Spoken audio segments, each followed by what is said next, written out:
All right, so we talked about continuous exponential growth and decay in the previous video with half-life and doubling time, and in a couple of other contexts like continuously compounded interest.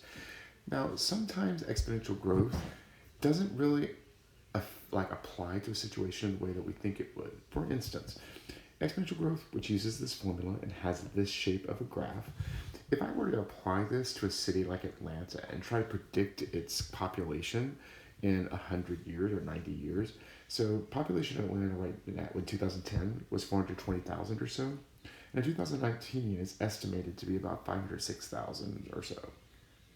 If I use this NEKT formula in the way that I did the half-life formula before, and the way I did the population problem in the class before that, to make a prediction about the population, you get to the population of Atlanta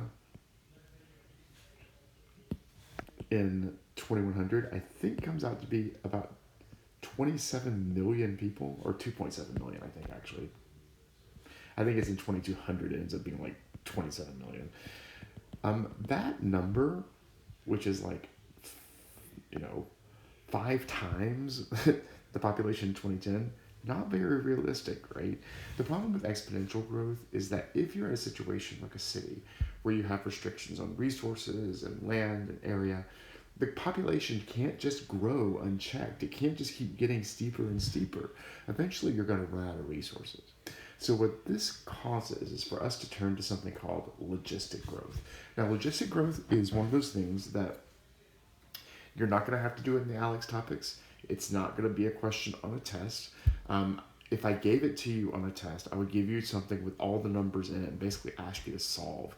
But you're not going to have to memorize the formula. This is something that actually comes up more next year. I just wanted you to see it this year, so when you see it next year, it'll look slightly familiar. So logistic form of growth, governed by a different formula, and the formula looks like this.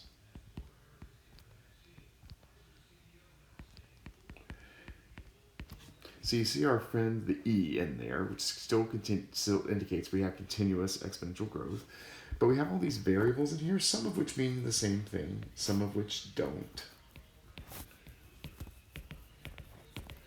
The Y is still the final population. Your T is still time. Those are the same. The C is something called the carrying capacity. And the carrying capacity is the maximum population that a city or environment can sustain. So typically, in a problem like this, I would give you the carrying capacity, but you'll talk more about, if you take AP Environmental Science, you'll talk more about carrying capacity in that class. And then your A and your K are both constants that have to be calculated.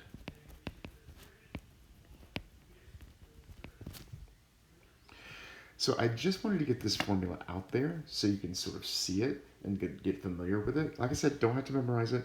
It's going to come up more next year than it is this year. But in class next time, we're actually going to work an example with Atlanta's population and see that we get a more reasonable number when we do the logistic growth. Now, when you look at the graph of logistic growth, and this will be the last thing that I cover here, it starts out looking exponential. But there's going to be a point where you hit kind of a restriction on the resources, and that'll start slowing the growth down. Now, it still grows, but eventually that growth levels off into a horizontal asymptote. And that horizontal asymptote is the carrying capacity. Wow, sorry, handwriting, terrible. Carrying capacity. Now, like I said, next time we'll work an example with this, but for now, just wanted you to have the formula down in your notes.